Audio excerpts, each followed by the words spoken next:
My wife and I once had a beach house, but we moved to the city. I hadn't gone back for 30 years. She went there 4 times a year. When she passed away, my kids said, "Sell that useless place." I decided to visit before selling, but when I opened the rusty gate, I froze at what was living there. I'm glad to have you here. Follow my story until the end and comment the city you're watching from so I can see how far my story has reached. My name is Edward, and 7 months ago I buried the only person who ever truly understood me. Alice was everything to me for 40 years of marriage, and now I sit alone in our empty house while my own children treat me like a burden they need to manage. The phone call came at exactly 7:15 this morning, just like it has every Tuesday for the past month. Daniel, my eldest son, doesn't even bother with pleasantries anymore. "Dad, we need to talk about that beach house situation again." His voice carried that tone he used when he thought he was being patient with me. "You're throwing money away, keeping that place." I gripped the coffee mug Alice had given me last Christmas, the one with our wedding photo printed on the side. My hands weren't as steady as they used to be. "It's not throwing money away, Daniel. Your mother loved that house. Mom's gone." "Dad!" The words hit like a slap.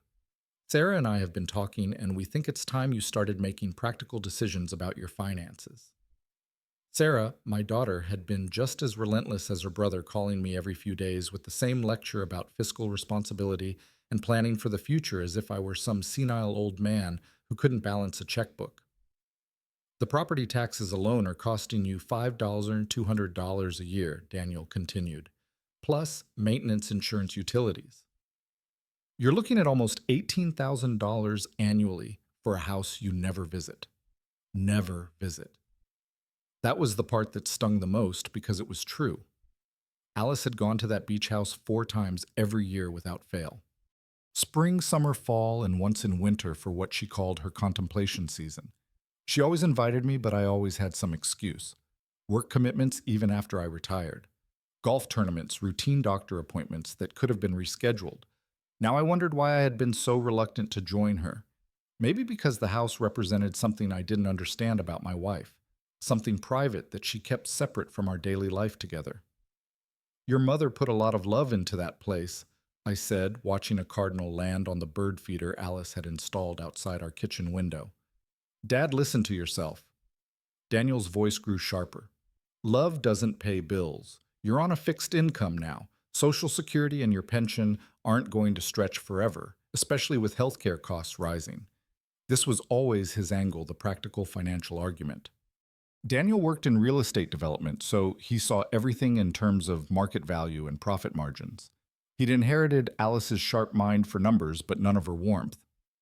"Have you even been inside that house since Mom died?" Sarah's voice came through the speaker. She must have been listening on the extension from her home across town. "Because I went by there last month, and Dad, it's falling apart. The paint is peeling. There's rust on the gate. And the whole place looks abandoned." My chest tightened. Alice had always kept that house immaculate. She was proud of every detail. From the garden she'd planted along the front walkway to the rocking chairs she'd positioned perfectly on the wraparound porch. If it was deteriorating now, it meant she really was gone. "Maybe I should go take a look," I said quietly. Why, Daniel jumped in immediately.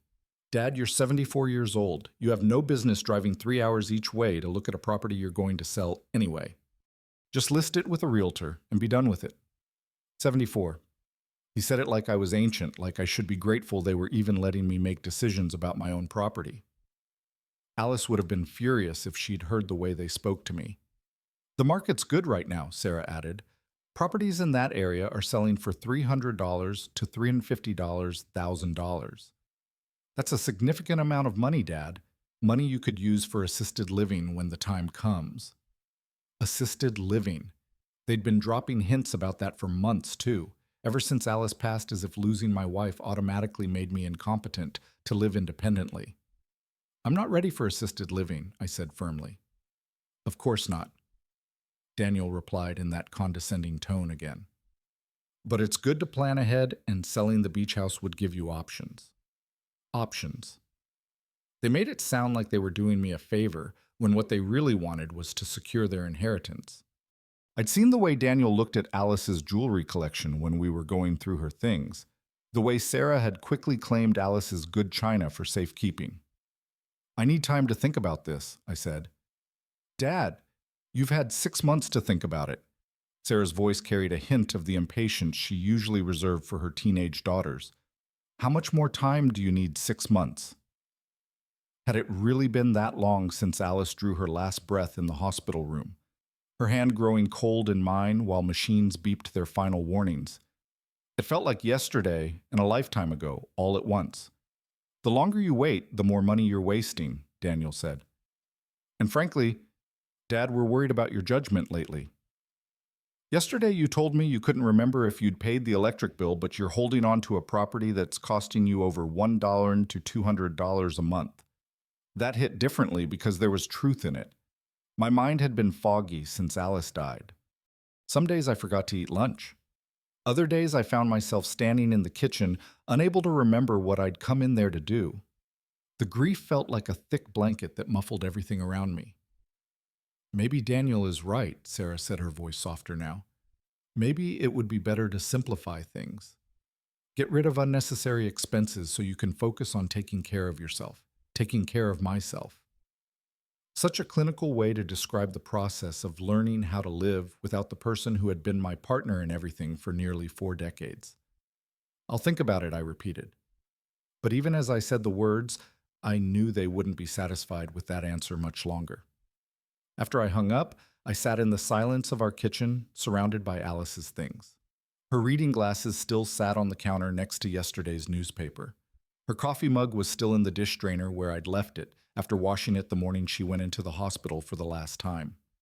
Maybe they were right. Maybe holding on to the beach house was just prolonging the inevitable. Maybe it was time to let go of the last piece of Alice's world that I'd never really understood. 3 weeks passed before I finally broke down and called Daniel back. The pressure had been relentless. Daily phone calls, surprise visits where Sarah would walk through the house, pointing out things that needed repair, and worst of all, the subtle suggestions that maybe I wasn't capable of managing my own affairs anymore. I'll do it, I said when Daniel answered his phone. I'll sell the beach house. The relief in his voice was immediate and unmistakable. That's great, Dad. Really, you're making the smart choice here.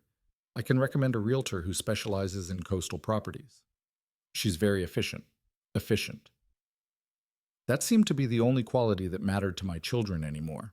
Not sentimental value, not memories, not the fact that their mother had considered that house her sanctuary. Before we list it, I want to go down there one more time. I said to collect any personal items that might still be there. There was a pause. Dad, is that really necessary? I mean, what could be there that's worth a 6-hour round trip? Your mother spent a lot of time there, Daniel. There might be photographs, books, things that have sentimental value. Another pause, longer this time. Okay, but don't go alone. Why don't Sarah and I come with you? We can help you sort through everything. The last thing I wanted was my children pawing through Alice's private things, making snap decisions about what was worth keeping and what should be thrown away. They'd already done enough of that when we cleared out her closet. I need to do this myself, I said firmly. Dad, you're talking about a 3-hour drive each way. What if something happens? What if your car breaks down or you have a medical emergency? Medical emergency. They'd been using that phrase a lot lately, as if I were a ticking time bomb ready to collapse at any moment. Yes, I was 74. And yes, I took medication for high blood pressure and cholesterol, but I wasn't an invalid. I'll be fine, Daniel. I've been driving longer than you've been alive. That's exactly what worries me, Sarah chimed in. She must have been listening on the extension again. Your reflexes aren't what they used to be, Dad. And you've been so distracted lately. Distracted. That was their polite way of saying they thought grief had made me senile. Maybe they weren't entirely wrong. I had been forgetting things, losing track of time, finding myself staring out the window for hours without realizing it. But this trip felt important, necessary in a way I couldn't explain. I'm going, I said with more conviction than I felt. Either you trust me to handle this or you don't. Of course we trust you, Daniel said quickly, though his tone suggested otherwise. We just worry about you. Maybe you could at least let us know when you're leaving and when you get back, just so we know you're safe. Check-ins. Like I was a teenager borrowing the family car. But I agreed because it was easier than arguing. and because some part of me was touched that they cared enough to worry, even if their concern felt more like an obligation than genuine affection, I planned the trip for the following Saturday. Daniel had offered to arrange for someone to drive me, but I declined. This was something I needed to do alone without witnesses, without my children's running commentary about practicality and efficiency. The night before I left, I sat in Alice's study looking through the photo albums she'd kept so meticulously organized. There were pictures from our early years together, our wedding, the kids when they were small and still thought I was wonderful. But as I flipped through the later albums, I noticed something strange. The photos became less frequent, and in the ones from recent years, Alice was often alone. There she was at the beach house, sitting on the porch with a book in her lap. Another shot of her in what looked like a garden, though I didn't remember her ever mentioning gardening at the beach house. In several photos, she was smiling. But it was a different smile than the one she wore in our family pictures. This smile looked peaceful content in a way that made me realize how rarely I'd seen that expression on her face in recent years. When had she stopped looking at me that way? When had we stopped taking pictures together? I closed the albums and went to bed, but sleep didn't come easily. I kept thinking about those photos, about the woman who had shared my bed for 38 years, but had kept an entire piece of her life separate from me. Why hadn't she ever really pushed me to come with her to the beach house? Had she wanted me there, or had she preferred the solitude? The next morning, I loaded the car with supplies Alice would have insisted on. Water bottles, snacks, a first aid kit, and a cell phone charger. She'd always been the practical one, the planner who thought 3 steps ahead while I lived in the moment. The drive took longer than I expected. My hands cramped on the steering wheel, and I had to stop twice to stretch my legs and use the restroom. By the time I reached the coastal highway, the sun was already past its peak, casting long shadows across the salt marshes that lined the road. I'd forgotten how beautiful this stretch of coastline was. Alice had tried to describe it to me over the years, but I'd never really listened. Now seeing it for myself, I understood why she'd been drawn here. There was something timeless about the landscape, something that made the problems of daily life feel small and manageable. The turnoff to our street was marked by a weathered sign that read Willow Bay Private Road. I'd helped write the check for that sign 15 years ago, but I'd never actually seen it installed. Alice had handled all the details of maintaining the beach house, from paying the property taxes to hiring contractors for repairs. As I drove down the narrow road toward our house, my chest grew tight with anticipation and dread. What would I find there? What secrets had Alice kept in this place that she'd visited 4 times a year without me? The house sat at the end of a dead-end street, partially hidden by mature palmetto trees and overgrown shrubs. I could see Sarah had been right about the property looking neglected. The paint was indeed peeling, and the metal gate that led to the front walkway had developed a coat of rust. I parked in the gravel driveway and sat for a moment, engine off, listening to the sound of waves in the distance.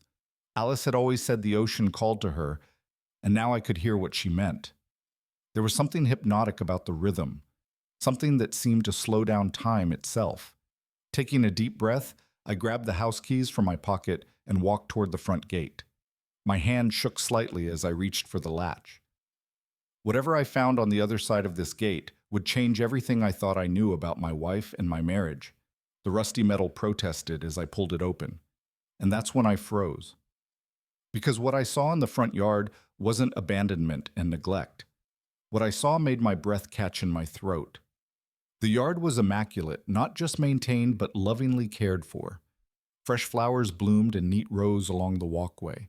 The grass was recently mowed, and someone had even repaired the loose boards on the front porch steps. This wasn't the abandoned property Sarah had described. Someone was living here. My first instinct was to get back in the car and call the police. We'd had squatters people who had broken into our house and made themselves at home. But as I looked closer, I noticed something that stopped me cold. Hanging from the porch railing was a wind chime that I recognized.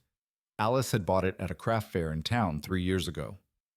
I remembered because she'd been so excited about it, and I'd grumbled about the expense. Children's laughter drifted from behind the house, followed by the sound of a woman's voice speaking in Spanish. My Spanish was rusty, but I caught enough to understand she was telling someone to be careful near the water. I walked slowly up the front steps, my heart pounding so hard I could feel it in my ears. The front door was painted a cheerful yellow, Alice's favorite color, and there were potted plants arranged carefully on either side. Through the window, I could see furniture that looked familiar, but also things that definitely hadn't been there the last time I'd visited this house 15 years ago. Before I could knock, the door opened. A small Hispanic woman, probably in her 50s, stood in the doorway holding a dish towel. Her dark hair was stray with gray and pulled back in a neat bun, and she wore a simple blue dress with an apron tied around her waist. When she saw me, her face went pale. "Senor Edward," she said in accented English, her voice barely above a whisper. She knew my name. This woman who was clearly living in my house knew who I was. "I'm sorry," I managed to say. "I think there's been some kind of mistake. This is my property. My wife and I own this house." The woman's eyes filled with tears, and she pressed the dish towel to her mouth. "Senor Alice," she whispered. She died 6 months ago," I said gently, though my mind was racing. How did this woman know Alice? And why was she crying about my wife's death like she'd lost someone close to her? "Please," the woman said, stepping back and gesturing for me to come inside. "Please, I explain everything. My name is Elena Ramirez." I hesitated for a moment, then stepped across the threshold into what had once been our beach house living room. The furniture was arranged differently than I remembered, and there were personal touches everywhere. Family photographs on the mantel, children's drawings stuck to the refrigerator with magnets, a basket of yarn and knitting needles beside one of the chairs. "You've been living here," I said. It wasn't a question. Elena nodded, tears streaming down her cheeks. 15 years, she said. "Cianori. She saved my family. 15 years." I repeated, trying to process what she was telling me. "Alice knew you were living here for 15 years. She bring us here after Hurricane Elena sent..." Elena explained, "When we lose everything. Our house, our jobs, everything.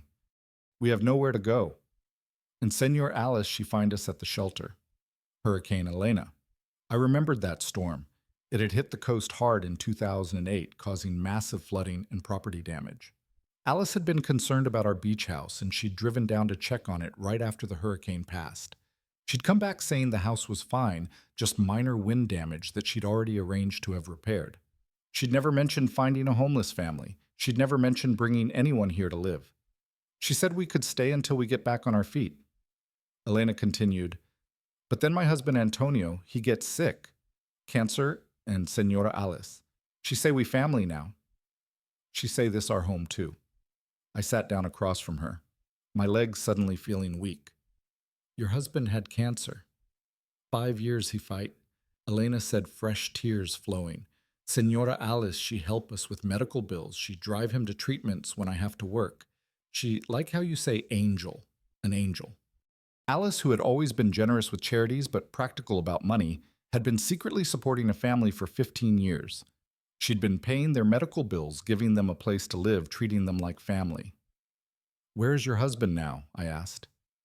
"He passed 2 years ago," Elena said quietly. "Same sickness that takes Senora Huli. The same sickness." I felt like I'd been punched in the stomach. Alice had cancer. Elena's eyes widened and she covered her mouth with her hand. "You not know what?" My voice came out sharper than I intended. "She fight cancer for 3 years," Elena whispered. "She come here for treatments at the hospital in Brookville. She say she not want to worry you, not want to be burdened." The room started spinning. Alice had been fighting cancer for 3 years, and I hadn't known. She'd been driving to Brookville for treatments, staying in this house, being cared for by a woman I'd never met. "The treatments," I said slowly. "That's why she came here 4 times a year." Elena nodded. "Every 3 months she come for tests and treatment. She stay with us and we take care of her. She like mother to my children." Children. I looked around the room again, really seeing it this time. The drawings on the refrigerator, the small shoes lined up by the back door, the video game controllers on the coffee table. "How many children do you have?" I asked. 3, Elena said with a sad smile. "Diego is 22 now. He work at the marina. Isabella is 18. She start college this fall, and little Mateo, he is 15.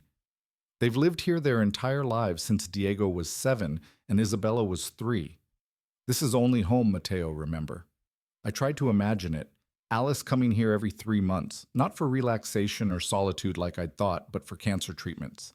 Staying with this family who had become her second family. Being surrounded by children who loved her while she fought a disease she'd kept secret from her own husband. Why didn't she tell me, I asked? Though I wasn't really expecting Elena to answer, but she did. She say you have enough worry. She say you good man, but you no understand why she need this place. She say this her secret garden where she can be sick without making everyone sad. A secret garden. That's how Alice had seen this house, not as property or investment, but as a refuge where she could be vulnerable without burdening the people she loved. The money, I said suddenly. The maintenance costs, the utilities feeding your family. Where did the money come from? Elena looked uncomfortable. She have job here. She worked part-time at the art gallery in town. She say the money she make it stay here for the house for us. Alice had a job. My wife, who I thought was simply taking relaxing vacations 4 times a year, had been working to support another family while battling cancer alone. Senor Edward, Elena said carefully, your children, they know about us. What do you mean after Senorili pass away, they come here? They tell us we have to leave. They say you selling the house, and we have no right to be here. My chest tightened with a familiar anger. My children came here. See the man, he very angry. He say we taking advantage, we stealing from family. The woman, she not so angry, but she say we have to go before you find out. Daniel and Sarah knew. They knew about Elena and her family, and they tried to evict them secretly. They'd stood in my kitchen and lectured me about wasted money and impractical expenses, knowing full well that this house was home to a woman who had cared for their mother during the worst time of her life. What did you tell them, I asked. We say we wait to talk to you first. We respect Senora Alice too much to leave without you knowing the truth. The truth. My children had known the truth about Alice's secret life, about her cancer, about this family she'd helped, and they'd chosen to hide it from me. They'd been willing to throw a grieving family out of their home rather than let me discover what kind of woman my wife really was. The sound of footsteps on the porch interrupted my thoughts. The back door opened and a teenage boy walked in, sandy and sun-bronzed from a day at the beach. When he saw me sitting in the living room, he stopped short. Mama, he said to Elena, his voice uncertain. Mateo, come meet Senor Edward, Elena said gently. Senor Alice's husband. The boy's face lit up with recognition and something that looked like relief. Senor Edward, Senora Alice, she talk about you all the time. She say, you good man, you just need time to understand. Understand what I wanted to ask. But looking at this boy who had grown up in my house, who had been loved by my wife like a grandson, I was beginning to realize that the person who needed understanding wasn't Alice. It was me. Mateo sat down at the kitchen table where Elena had served me coffee and homemade empanadas. He moved with the easy familiarity of someone who belonged here, and I noticed he had Alice's same habit of drumming his fingers when he was thinking. Senora Alice always say you come here someday, he said. Studying my face, she keep box of letters for you in her room. What letters, I asked. Elena and Mateo exchanged glances. She write to you sometimes. Elena explained when she feeling sad or scared, but she never send them. She say maybe someday she'd be brave enough, but that day never come. My throat felt tight. Alice had been writing letters to me that she never sent, pouring out feelings she couldn't share in person. Can I see them? Elena hesitated. Are you sure, Senor Edward? Some things maybe they hurt to read. I thought about that for a moment. In the past hour, I'd learned that my wife had battled cancer for 3 years without telling me that she'd been secretly supporting a family for 15 years, and that my own children had known about all of this and tried to cover it up. How much more could these letters hurt? I need to see them, I said. Elena nodded and stood up. Mateo takes Senor Edward to Senora Alice's room. I get the box. Mateo led me down a hallway I barely remembered to a bedroom at the back of the house. When he opened the door, I stepped into what was clearly Alice's private sanctuary. The walls were painted a soft lavender, and the windows faced the ocean. There was a desk positioned to catch the morning light and bookshelves lined with novels I'd never seen her read at home. She spent a lot of time here, Mateo said quietly, especially when she not feeling good from the medicine. On the nightstand beside the bed was a framed photograph that made my chest ache. It was a picture of the two of us from our honeymoon, young and hopeful and completely in love. Next to it was a more recent photo of Mateo Isabella and Diego building a sandcastle on the beach. Elena appeared in the doorway, holding a wooden box that I recognized. I'd made it for Alice in our woodworking class 30 years ago. She'd claimed to love it, but I'd never known what she kept inside. "Take your time," Elena said, setting the box on the desk. "We give you privacy." They left me alone with 30 years of my wife's secret thoughts. I sat down at her desk and opened the box with trembling hands. Inside were dozens of letters, organized by date, going back almost 20 years. The earliest ones were written on our regular household stationery. The later ones were on paper I didn't recognize. With a letterhead that read Seaside Health Clinic, I picked up one from the middle of the stack dated 3 years ago. "My dearest Edward," it began. "Today I found out that the cancer has come back. Dr. Rodriguez wants to start chemotherapy right away, but I asked for a few days to think about it. Not because I'm not going to fight. I am, but because I need to figure out how to do this without destroying the peace you found in your retirement. You've been so happy these past few months playing golf with Bill, working in the garden, reading those mystery novels you love. You smile more than you have in years. How can I take that away from you by telling you I'm sick again? I know what you're thinking as you read this, that I should have told you immediately that we should face this together. And you're right. But Edward, you've spent 40 years taking care of everyone else. You worked 60-hour weeks to provide for our family. You held my hand through 2 miscarriages. You sat in waiting rooms during my mother's long illness. You've earned the right to be happy without worrying about me. Elena says I'm being selfish, that I'm robbing you of the chance to be my hero one more time. But I've watched you be everyone's hero for so long. Maybe it's time for me to be my own hero. Maybe it's time for me to handle something difficult without leaning on you. The children don't need to know either. Daniel is so busy with his new business, and Sarah has her hands full with the girls. They have their own lives to live. They shouldn't have to watch their mother fall apart. I hope someday I'll be brave enough to share these letters with you. I hope someday I'll be able to explain why I needed this place, why I needed Elena and her family, why I needed to keep this part of my life separate. It's not because I love you less. It's because I love you too much to watch you suffer because of my suffering. I love you, Edward. I've loved you every day for 35 years, even when we felt like strangers living in the same house, especially then. Forever yours, Alice. I had to stop reading. My hands were shaking so badly, I could barely hold the paper and tears were streaming down my face. Alice had been sick, scared, and fighting for her life. And she'd done it all alone because she wanted to protect me. But the worst part was that she was right. I had been happy in retirement. I'd been playing golf and reading books and puttering around the house, completely oblivious to my wife's pain. How had I become so disconnected from the person I'd shared my life with? I picked up another letter. This one from just a year ago. My dearest Edward, today was a good day. The latest scans show the tumors are shrinking, and Dr. Rodriguez is optimistic about my prognosis. I actually felt well enough to help Elena plant new flowers in the front garden. Mateo taught me how to braid friendship bracelets, and Isabella showed me pictures from her senior prom. These people have become my family in a way I never expected. When I'm here, I'm not just Alice the wife or Alice the mother. I'm just Alice, a woman who loves flowers and teenage gossip and the sound of children laughing. I'd forgotten who that person was. I think about bringing you here sometimes. I imagine showing you the garden, introducing you to Diego's girlfriend, watching you teach Mateo how to fish from the pier. But then I remember how uncomfortable you get around people you don't know, how you always feel like an outsider in other people's homes. This is my space, Edward. For the first time in my adult life, I have a space that belongs completely to me. Does that make me selfish? Does that make me a bad wife? I don't think you'd understand.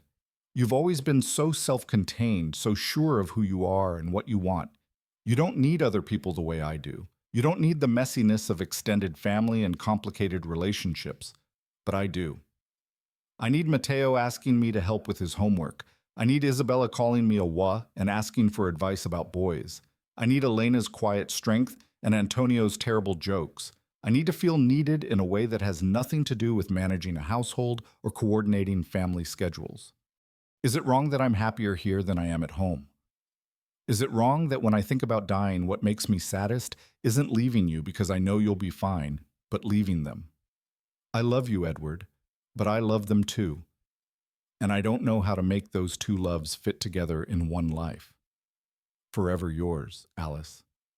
I set the letter down and stared out the window at the ocean Alice had loved so much. She'd been right about me in some ways. I was uncomfortable around people I didn't know, and I did prefer the predictability of my own routines. But she'd been wrong about the most important thing. I wouldn't have been fine without her. I wasn't fine without her. There was a soft knock on the door, and Elena peered in. "You okay, Senor Edward?" I wiped my eyes and nodded, though I felt anything but okay. "Elena, can I ask you something?" "Of course. Was she happy here?" "Really happy." Elena's face softened. She was herself here. Sometimes sad, sometimes scared, but always herself. At home, she says she feel like she playing role here. She could just be Alice. Just be Alice. My wife had felt like she was playing a role in her own home, in her own marriage. What did that say about the life we'd built together? "There's something else," Elena said carefully. "In the bottom of the box, she write it just before she get too sick to come here anymore." I reached into the box and found an envelope marked for Edward to be opened only if something happens to me. My hands trembled as I opened it, already knowing this would be the hardest letter to read, but I had to know. After 38 years of marriage, I finally had to know what my wife really thought about our life together. The final letter was different from the others. The handwriting was shakier, and there were water stains on the paper that could only have been tears. "My beloved Edward, if you're reading this, then I'm gone, and you finally found this place that meant so much to me. I hope Elena and her family were able to explain why I kept this secret from you. I hope you can understand even if you can't forgive me. I need to tell you something that will hurt you, and I'm sorry for that. But you deserve to know the truth about our children, especially now that I won't be there to run interference anymore. Daniel and Sarah know about Elena and her family. They've known for 2 years. They found out when Daniel was going through our bank statements after I gave him power of attorney for the beach house account. He saw the payments I was making for utilities and property taxes, and he hired a private investigator to find out what was happening here. When they discovered Elena's family living here, they didn't come to you or to me. They came here and threatened Elena. They told her she was trespassing, that they would have her arrested and her children deported if she didn't leave immediately. They told her they would claim she had been stealing from us. Elena called me terrified and sobbing. I drove down that same day and confronted our children. Edward. I've never seen them so cold, so calculating. They weren't concerned about us being taken advantage of. They were concerned about their inheritance. Daniel told me that supporting Elena's family was fiscally irresponsible and that I was compromising their financial future. Sarah said that I was being manipulated by people who didn't deserve our charity. When I tried to explain what this family meant to me, how they had cared for me during my illness, Daniel actually laughed. He said, "Mom, you're sick. You're not thinking clearly. These people are using your condition to take advantage of you." Using my condition as if my cancer had made me stupid instead of just tired. I told them about my treatments, about how Elena had driven me to chemotherapy, when I was too weak to drive myself, about how Antonio had built me a special chair for the porch so I could sit comfortably during my recovery periods. I told them how Mateo would read to me when the medications made me too nauseous to focus, and how Isabella would braid my hair when it started growing back. Do you know what Sarah said? She said, "We could have done all of that for you, Mom. You should have told us you were sick instead of confiding in strangers. But here's the thing, Edward. They couldn't have done those things for me. Not because they weren't capable, but because they would have turned my cancer into their tragedy. They would have made my illness about their inconvenience, their schedule disruptions, their emotional burden. Elena never once complained about driving me to treatments, even when it meant missing work. She never made me feel guilty for being sick. She never treated me like I was fragile or pathetic. She just loved me and took care of me the way families should. Our children made me choose Edward. They said either I cut ties with Elena's family and sell the beach house, or they would take legal action to have me declared mentally incompetent due to my illness. They said they would claim I was being exploited by con artists and that I needed to be protected from my own poor judgment. I chose Elena's family. I chose the people who had never asked me for anything, but had given me everything I needed during the worst time of my life. Daniel was furious. He said I was destroying our family legacy for people who weren't even American citizens. Sarah cried and said I was choosing strangers over my own children. But Edward, they weren't strangers anymore. They were family in a way that Daniel and Sarah had stopped being years ago. When did our children become so cruel? When did they stop seeing people as human beings and start seeing them only as financial assets or liabilities? I know we raised them better than this. I made them promise not to tell you about any of this while I was alive. I didn't want you to have to choose between your children and me. But now that I'm gone, you need to know who they really are. You need to know that when they pressure you to sell this house, it's not because they're worried about your finances. It's because they can't stand the thought of outsiders benefiting from what they consider their inheritance. Elena has a letter from me giving her family the right to stay in this house for as long as they want. It's not legally binding, but it's my written intention. I also left money in a separate account to cover the house expenses for the next 5 years. Daniel and Sarah don't know about this account. I'm telling you this not because I want you to feel obligated to honor my wishes, but because I want you to make an informed decision. If you choose to sell this house and ask Elena's family to leave, that's your right. But if you do it knowing the truth about why our children want them gone. Edward, you're a good man. You've always been a good man. You worked hard to provide for us. You were faithful and dependable, and you loved us the best way you knew how. But somewhere along the way, we stopped really seeing each other. We became roommates instead of partners, and our children learned to see relationships as transactions instead of connections. I don't blame you for this. I don't blame myself either. Not anymore. Sometimes people just drift apart even when they love each other. But I hope you can find your way back to the man you were when we were young, the man who cared more about being kind than being practical. Elena and her family loved me, not because of what I could give them, but because of who I was when I was with them. I hope you can find people like that too. I hope you can find a family that chooses you back. All my love, always and forever, Alice.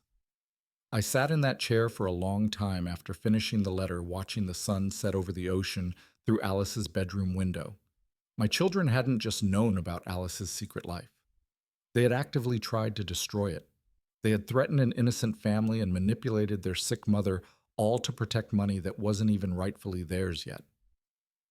The sound of cooking drifted from the kitchen. Elena preparing dinner for her family just as she had done every night for 15 years in the house my wife had shared with them, the house my children wanted to sell out from under them. There was a soft knock on the door. Senor Edward. It was Isabella, Elena's daughter. I'd heard her come home from work earlier. Mama says dinner is ready if you want to join us. I looked up at this young woman who Alice had watched grow from a toddler into an adult.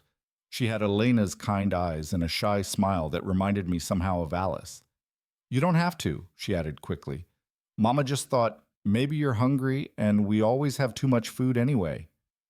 Too much food. Alice had always complained that I never cooked enough when it was my turn to make dinner. She'd said I had no sense of proportion, that I couldn't cook for more than one person because I'd spent so many years eating alone while she was here.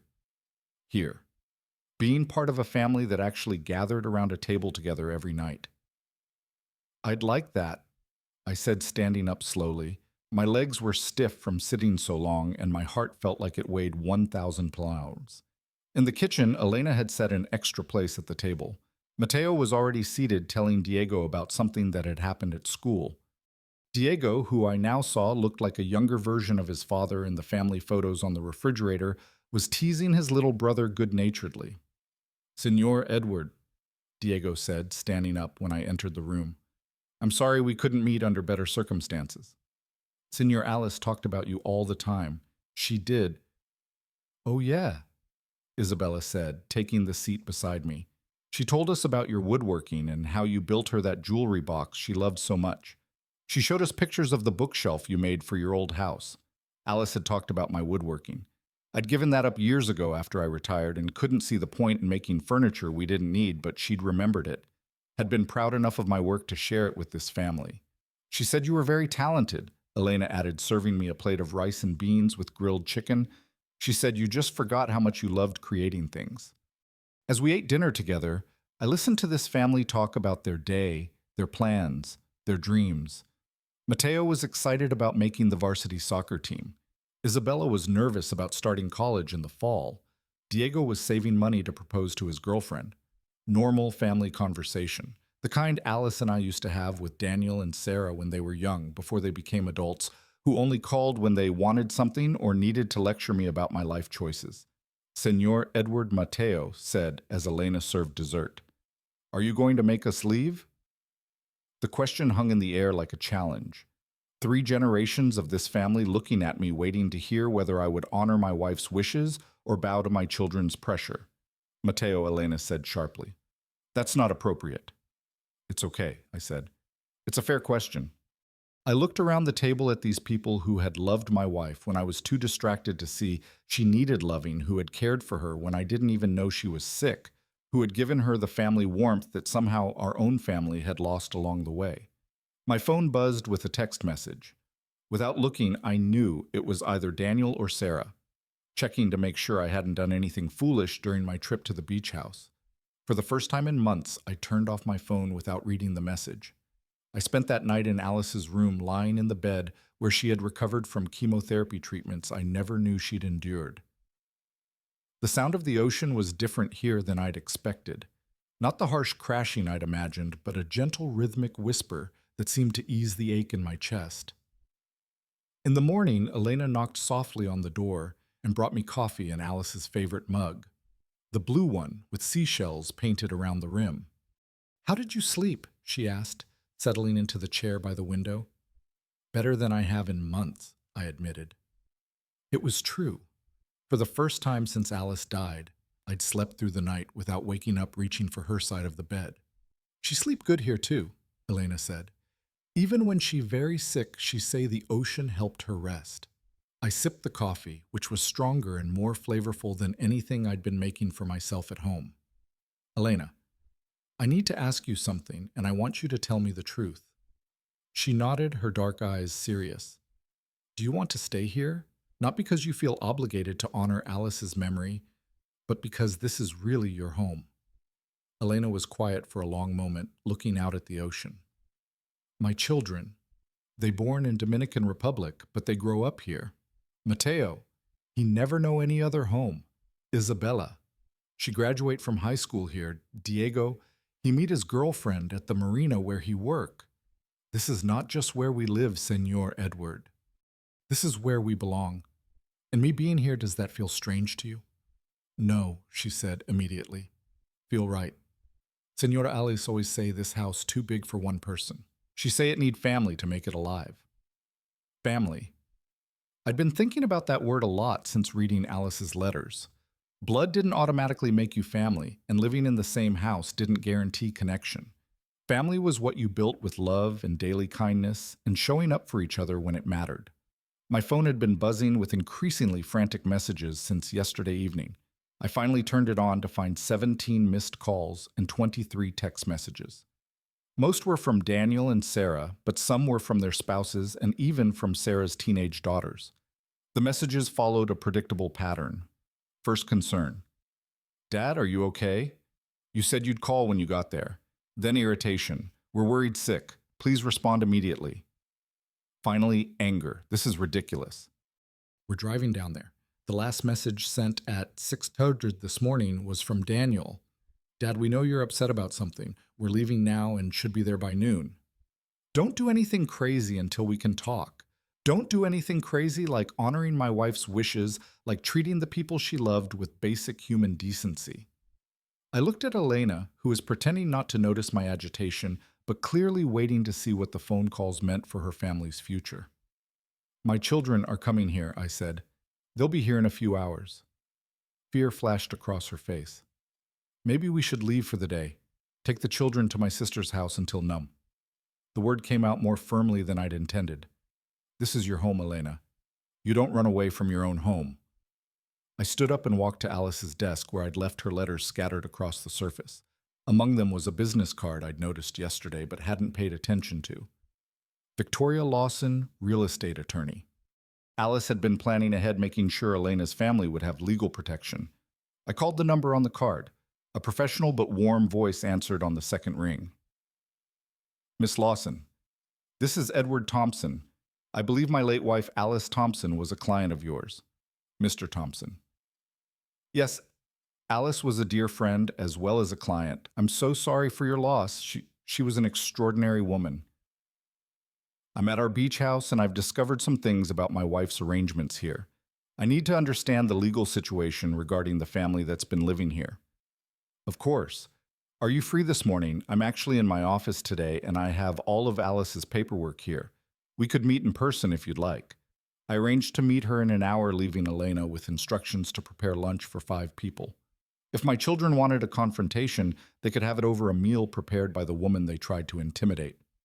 Victoria Lawson's office was in a converted Victorian house in the historic district of the nearest town. She was a woman in her 60s with silver hair and sharp eyes that reminded me of Alice's when she was determined about something.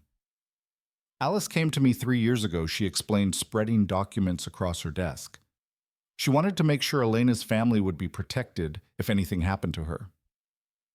We worked together to create several legal safeguards. She handed me a folder thick with papers. There's a living trust that ensures the house can't be sold without providing Elena's family with adequate notice and relocation assistance. There's also a life insurance policy that Alice purchased specifically to cover the house expenses for 10 years. 10 years. Alice had planned for a decade beyond her own death to make sure this family would be secure. Your children can't simply evict Elena's family, Victoria continued. Alice made sure of that. But more importantly, she left you with options. What kind of options? Victoria smiled. Alice was very specific about what she hoped you would choose to do, but she also knew she couldn't force your hand. She set up 3 possible scenarios each with complete legal documentation. She pulled out 3 separate files. Option 1, you sell the house, but Elena's family receives 6 months' notice and $60,000 in relocation assistance. Option 2, you maintain ownership but sign a long-term lease agreement with Elena, making them official tenants with all the legal protections that provides. Option 3. She paused, studying my face. Option 3, you transfer ownership of the house to Elena's family outright, and you use the life insurance money Alice left to purchase a smaller property nearby for yourself. A smaller property nearby. Alice had even thought about where I might want to live if I chose to stay. She really thought of everything, didn't she? Alice spent months working through every detail Victoria said. She wanted to make sure, no matter what you decided, everyone would be treated fairly. But Mr. Thompson, I have to tell you, she hoped you would choose option 3. Why? Victoria leaned back in her chair. Because she said you'd been lost since you retired. She said you needed a purpose, a family that actually needed you, not just your money. She thought Elena and her children could give you that. I thought about Mateo asking for help with his homework, Isabella's shy smile when she'd invited me to dinner, Diego's respectful handshake, and genuine interest in my woodworking. When was the last time Daniel or Sarah had asked for my advice about anything that didn't involve my finances? There's one more thing, Victoria said, handing me a sealed envelope. Alice asked me to give you this only if you came here and met Elena's family yourself. Inside the envelope was a short note in Alice's handwriting. Edward, if you're reading this, then you've seen what real family looks like. Don't let our children's greed destroy something beautiful. Choose love. Choose belonging. Choose the life we forgot how to give each other. All my love, Jay. I was still sitting in Victoria's office staring at Alice's final message when my phone rang. Daniel, Dad. Where the hell are you? We're at the house, and there are people here claiming they live here.